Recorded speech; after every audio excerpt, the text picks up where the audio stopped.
Hi, I'm Krista Cloutier of The Working Artist, and welcome. Today, I am having a conversation with Linda Mariano, the Managing Director of Marketing for Redwood Media Group.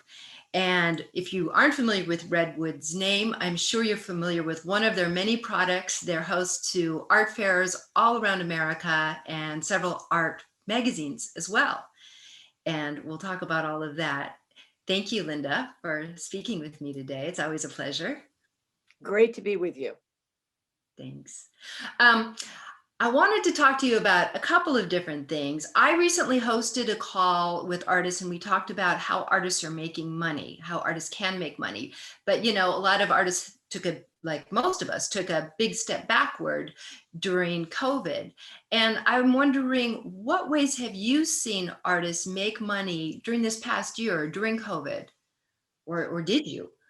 Absolutely. And I think that the artists that um, have good marketing practices to begin with really relied on those during the past, here in the United States, 15 months of lockdown and really trying to find ways to work through the confines of the pandemic.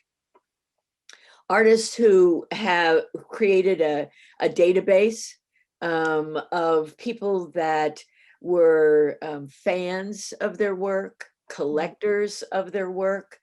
Um, I've heard so many stories about how they reached out to those people. I think that one of the things that has become really important during the pandemic is the realization of how how significant having connections are, not just for all of our own mental well-being. I mean, just being able to connect with you occasionally over this past many months just brings a smile to my face and makes me happy. And we can talk about business things and collaborate. And I think that that's one of the other things that some of these artists have done. They've they've reconnected with each other and collaborated to maybe even jointly create a an artwork and post it on their social media. Social media became a primary means of communicating. Artists that have a very active Facebook and Instagram accounts posted, what they were doing, what was going on in their studio. Follow me as I paint this piece. And then when it's done, kind of like the unveiling of the piece right on social media and selling right on social media. Um, Not hesitating to put the details of that particular artwork piece. When you post it, put it there. What size is it? What is the medium? What's your inspiration behind having done the piece? And how much is it? And direct message me, DM me for more information, or if you want to make it part of your collection. There shouldn't be any hesitation to that. And people that have connected with their fans and collectors in that way have been very successful. They're one of the things that we've done, and I've sort of learned to not like this word, but it describes what we've done perfectly. We pivoted. And we did some virtual art fairs, and the artists that were involved in those events with us that were exhibiting, just like exhibiting at a live art fair, the ones that really maximized their marketing, maximized their outreach in all ways, were the ones that were successful, were the ones that sold, that created new pieces just for that virtual event, were the ones that really got some traction. But I think the most important thing is maintaining connection. And quite honestly, that's the reason that we did the virtual events that we did, is just to continue to um, have a means by which our community of artists and galleries and collectors and fair attendees could still come together. Mhm. I was one of the artists who exhibited in the virtual art, one of your virtual art fairs, Miami Rave Miami, and it was such a great experience. And I had to change my expectations going in because we didn't know, it was all new, and you can't go into something like that during a time like this with the exact same expectations, nor the same marketing plan. And the conversations you're having at a virtual art fair are different than the conversations you're having in a normal art fair. uh, but I signed with a gallery after that. I really expanded my mailing list and connected with people that otherwise I wouldn't have been able to connect with during this time. It was a really positive experience for me.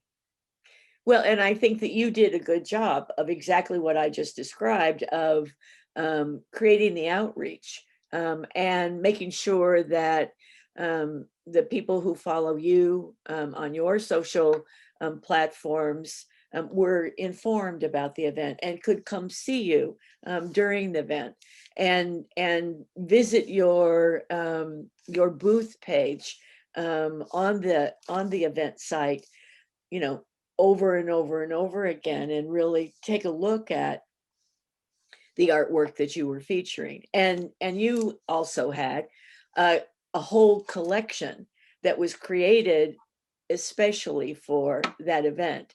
And I think that all of those things together, you're kind of the poster child of exactly what I'm talking about, and making it happen. And I think that that's the way to make the investment, whatever it might be, a virtual event, a live event, um, a advertising promotion that an artist or a gallery is engaging in. That's the way to really make it work for you, is use it. Don't just push it out there and say, okay, that's done. You really have to, circle your wagons around it in order to reap as many benefits from it as you possibly can. Right. I couldn't agree more. And it's best if you don't wait until a pandemic before you start building an audience and engaging with people. I'm lucky because I've spent years building my audience and building my social media following, so that when this opportunity did arise, I could say to people, hey, I'm going to do this, come with me and see Mhm. what this is like.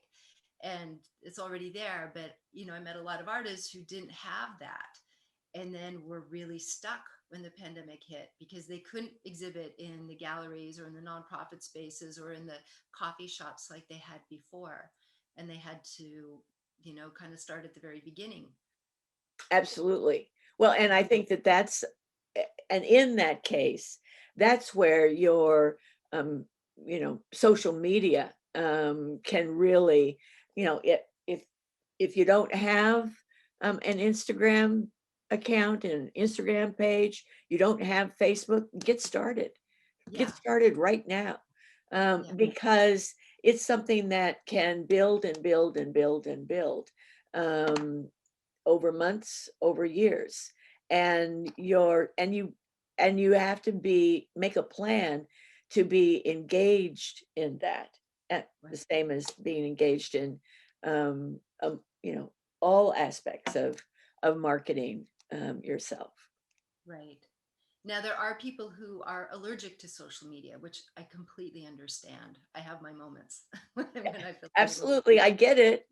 And I there's some get it. people who can't do it or aren't going to do it. And I don't think that the world is closed to them.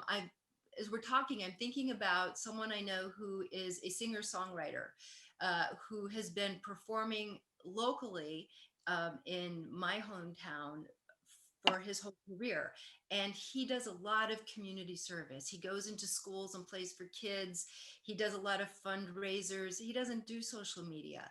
And when the pandemic hit and he was stuck at home, he told me that he would go to his mailbox and people were sending him checks to make sure he was okay. And Oh, some of the musicians who made it big in that town sent him big checks without him even asking.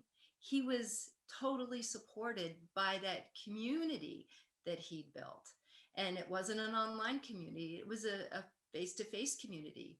So, social media really is about community, but if you're allergic to social media, there is community too, but well, it is about. absolutely. And, the one thing that certainly continued is throughout the last year plus is that, and maybe it even became magnified, is the feeling that we all have about where we are and the community that we're part of, and how can I do something or be more involved. Mhm. And even if you're allergic to social media, there are ways to engage with your community. We don't think about it too much, but one of the most still, maybe because people don't do it so much, one of the most effective ways to catch people's attention, mail them a postcard. Yeah. Simple as that. Yeah. And when you get one, when you get that in the mail, it's like, wow. Yeah. Uh, There's been a mistake. There's something in my post box. It's not a bill. yeah, right, exactly. Well, So I think, don't, yes, social media is important, and it has been really important to a lot of people in multiple ways mhm. during the past many months. But don't forget some of the most basic ways of connecting. Writing a note on a postcard to a past collector. Take a picture of your newest artwork and put it in a note and say, hope you're enjoying my work. Thought you might want to see my newest piece. Give me a call. I'd love to talk to you. Wow. Right. Yeah. Right. Because Yeah. it's not always about, and this is where a lot of artists make a mistake on social media. They think it's about sell, sell, sell. Here's my piece, buy it. Here's my piece, buy it. Here, and we all get inundated with that. But if you can share a little more, like you were talking about, here's a video about me making a piece. If you can share behind the scenes, if you can be more human first and then sell, you really open the door to a sale because it's the relationship. It's Well, I about the. think that one of the reasons, and we talk about this all the time. You've heard us talk about it.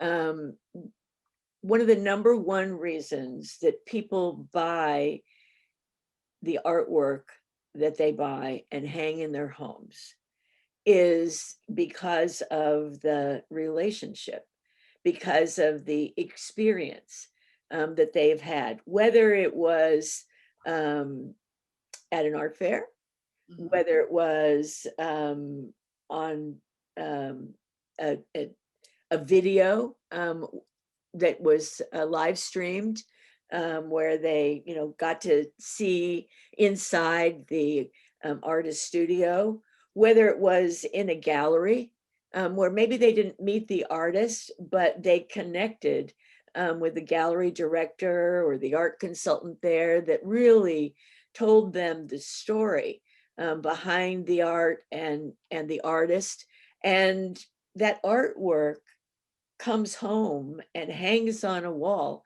You can see pieces right behind me, and I can tell you a story about each one of them.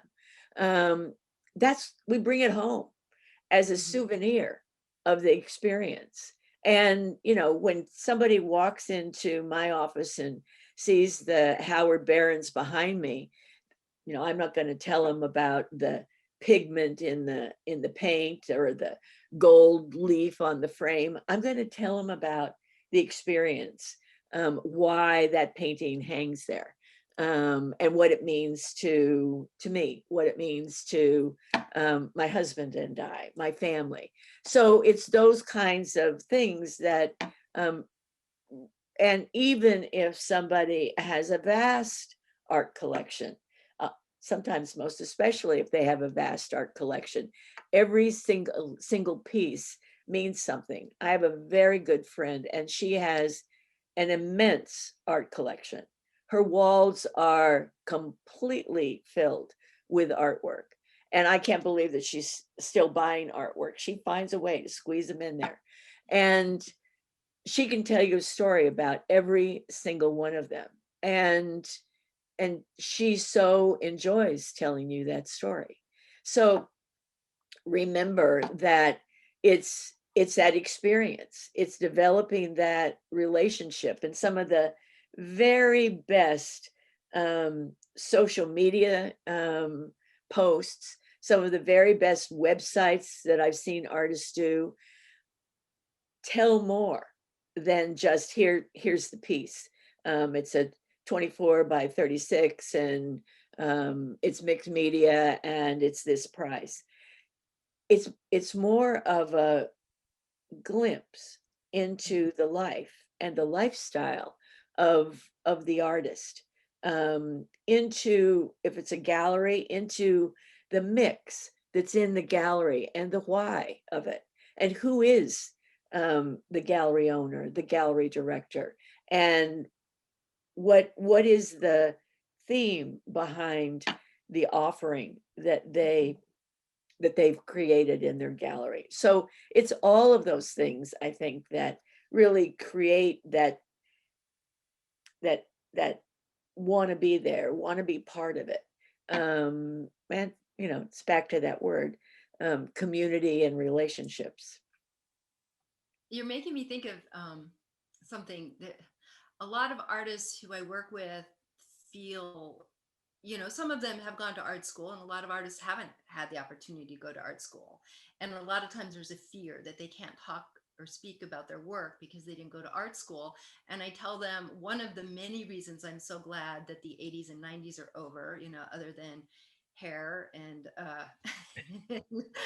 some unfortunate music, is the postmodern discourse that had really taken over the art world for a while. That for me, I felt like it separated. People couldn't connect with art. Like you had to be able to speak this special language in order to go into a gallery, in order to have a piece of art, in order to be an artist and speak about art. And very few people could speak that language. I even doubt whether the people who could speak that language could really speak that language. So I see you're like, yeah, you know what I'm talking about. And too many artists are afraid that that's the language they have to speak, but that's not. It's everything you're talking about. It's about the story, it's about the life, the lifestyle, it's about the emotional connection. It's not about something up there that's philosophical and intellectual and lofty. That doesn't really connect. Well, and certainly there are still some that will tell artists that will, until you're in a museum, until you're this, until you're that, or you don't understand. Well, you understand absolutely why you're creating the artwork. You understand absolutely what that particular piece, what the messaging is behind it, why you created it, where the idea came from, the inspiration came from, all of that. And one of the most important things that someone ever said to me, what very short, and just remember it always. What's your story? Yeah. That's it. Yeah. It's all summed up. Everything we've just spent, the last few minutes talking about, it's right there, is what's your story? And when you can tell that story effectively, in the business world, we would call it the elevator pitch, right? So it's your elevator pitch. Somebody walks into your gallery opening, you got a, you've been lucky enough to get into a gallery and they're having a reception and you're one of the artists and you're showing some of your pieces, maybe for the very first time, talk about yourself. Talk Yeah. about the art and what you create and why. When somebody stops in front of your artwork, um, you know, engage with them. Remember to start with open-ended questions. Don't start with a question that's yes or no. Do you like my art? Yes or no. Um, you know, um, ask them about them. Try to Yeah. make a connection with them. Tell me about your art collection. What kind of art do you like? So now you're starting to engage with them. And I think that starts to build that the basis, the relationship. Absolutely. And you can do that, and not, I just used a gallery as an example, but at an art fair, in social media, in a telephone conversation. Um, if you've got a place on your website where people can make comments, kind of like the guest book that we have for each of the exhibitors' booth pages for our virtual events. We wanted the people that were coming to their page and enjoying their artwork to be able to make comments, to be able to connect with the artist, not just during the event, but ongoing. So there's a guest book where, so all kinds of questions and comments and whatever have been made, and through those comments, then the artist or the gallery, the exhibitor, can connect back. So it starts that relationship, and that's really one of the most important things that we think that Redwood does. Is, our business is helping artists and galleries and collectors connect. Yeah, and you do a great job of it. I still keep all the messages I got from my guest book. And it was so amazing after living in fear in a little tiny cottage in the middle of nowhere to have people looking at my work and giving me feedback and talking about it.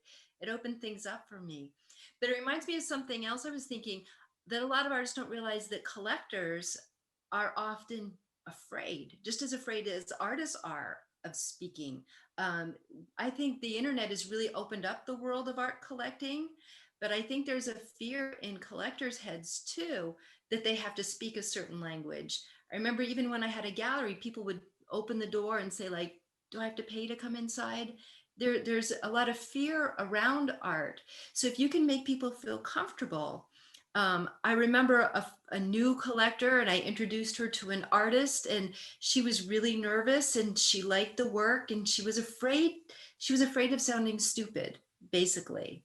And she said, tell me about your work. And he responded, I used to work in oil and now I work in acrylic. She didn't know what he meant because she's not a painter. He just stopped there. She was embarrassed. She shut down. She wasn't going to buy his work. Do you know what I mean? There was so many more graceful ways he could have handled her discomfort, and it could have led to a really fruitful conversation and probably a sale. Yeah. It's not, you don't have to be self-promotional. You don't have to get in there, well, I'm the greatest thing since Picasso. You don't have to promote yourself. You have to talk about the work. It's about the work, Well, really. they already are interested. They're already, in that example, that person was already at least somewhat interested in what was the story, what was the information. Mhm. And I think that, collectors are collectors are consumers. Mhm. And when I, forget the art background, but when I go back to, my business background, I've always been in marketing, but when I go back to my business background, what you're really talking about, you're talking about features and benefits. Okay. Um, you know, uh, there's a guitar sitting beside you. So when you decided to make that guitar your own, you looked at guitars, and that some of them had these features, and those features had certain benefits. Other Mhm. guitars had other features. Maybe it was the sound, maybe it was the feel, maybe it was the size. All of those are features and how it fit with you. So, you know, and all of that, it's the same thing. Right. What's your story? Right. There you go. That's features and benefits. The features and benefits of that guitar are that guitar's story, Yeah. right? You're Yeah. right. You're absolutely Yeah. right.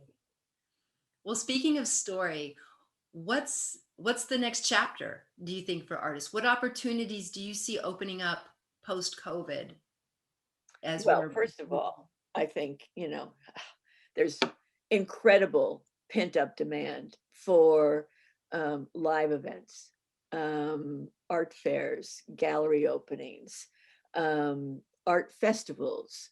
And in my head, the distinction there, an art festival is something that might be out in the park or on the street, and art walks, Mhm. where artists open up their studios over a weekend, in a and a lot of communities have those kinds of events that are annual events, that are ongoing events, maybe, and in some communities, galleries on the first Friday of every month.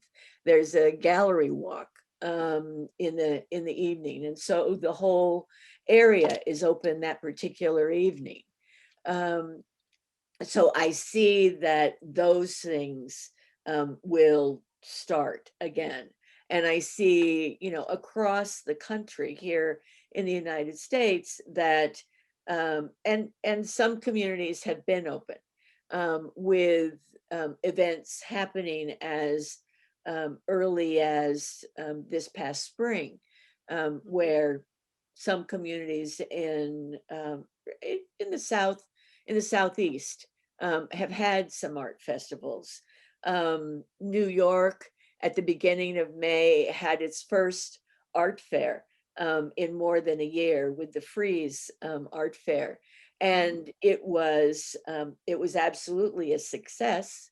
It was very limited in terms of the exhibitors, because they had to observe all of the safety and COVID guidelines. So the booths were spaced out, the tickets were timed and sold out a month in advance. So I see opportunity for galleries, for artists. I see lots of opportunity. Um, Art fair organizers like ourselves are chomping at the bit. We can't wait to be back hosting live events. And the biggest challenge is in the communities where these events occur, we're not the only event that hasn't happened in the Mhm. last 15 months. There's lots of events that haven't happened. So now we're all clamoring to make sure we can get space at the time we'd like to have it. So it's a bit of a challenge in some cities, New York in particular. Um, and so I think that, I definitely see that. I see that I'm going to say by spring 2022, we'll see things pretty much back, very similar to the way they were in 2019. I think that people, we're members of a number of um, trade associations and um, uh, event organizer groups, and we watch very carefully, and there's studies that are and surveys that are being done, and what we see is that by the late fall, October, November this year, the exhibitors definitely are very interested in traveling. They'll travel to do an event. Attendees, right now, it's more local. I might drive to something. I'm not going to fly to something.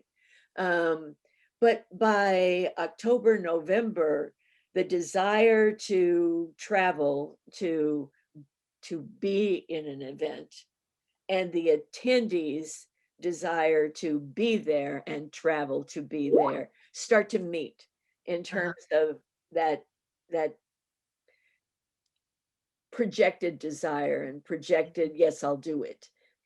So I think then by the spring of next year, you know, we'll be back to some version of the new normal. Well, it's I want to ask both questions at the same time, so I'll try to package them together because I want to know what you have planned, Redwood Media. What are the events you have planned? And are you going to continue to do virtual events forever?